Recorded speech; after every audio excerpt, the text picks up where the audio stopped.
కోమటిరెడ్డి వెంకటరెడ్డి గారు మాట్లాడింది మీరు చూసే ఉంటారు. రైతు బంధు పడలేదు అని ఎవడన్నా అంటే చెప్పు తీసి కొడతా అంటుండు. రైతు బంధు పడలేదు అని ఎవరన్నా అంటే చెప్పు తీసి కొడతా. ఇది మన గౌరవ మంత్రివర్యులు కోమటిరెడ్డి వెంకటరెడ్డి గారి మాట. అన్నవారు మీరు చెప్పుతూనే ఉండండి. ఇవాళ రైతు బంధు ఎత్తలేడు రేవంత్ రెడ్డి. ఇవాళ రైతు బంధు ఎత్తలేడు రేవంత్ రెడ్డి గారు ఏమంటారు? చెప్పు తీసుకొని కొడతా ఇంకోడన్నా మళ్ళా మాట అంటే.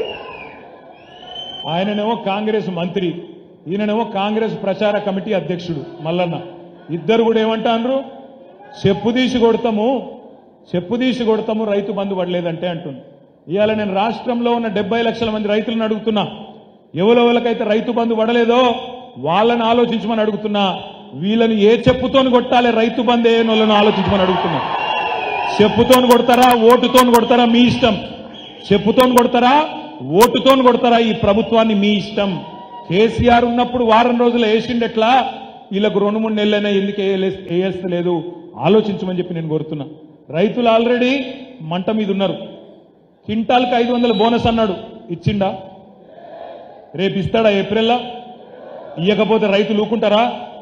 సీరిసింత గట్టరు. 500 బోనస్ క్వింటాల్కు మర్చిపోవద్దు తమ్ముళ్ళు. 500 బోనస్ ఇచ్చి తీరాలి. ఇయ్యకపోతే వాళ్ళ తరపున మనమే గర్జించాలి, మనమే యాద్ చేయాలి. 2 లక్షల రుణమాఫీ అన్నాడు డిసెంబర్ 9 నాడు, సోనియమ్మ జన్మదినం. 2 లక్షల రుణమాఫీ. రైతులు మీరు పోయి ఉరికి తెచ్చుకోండి. ఇప్పటిదాకా తీసుకొని వాళ్ళు ఉంటే డిసెంబర్ 8 దాకా ఓన్రి పోయి తెచ్చుకోండి, నేను సంతకం పెడతా అన్నాడు. డిసెంబర్ 9 పోయింది, జనవరి 9 పోయింది, ఫిబ్రవరి 9 వస్తాంది. చేస్తాడా? చెయ్యడు, శాత కాదు. ఎందుకంటే గుంపు మేస్త్రి గారికి ఇదివరకు పనిచేసిన తెలివి లేదు.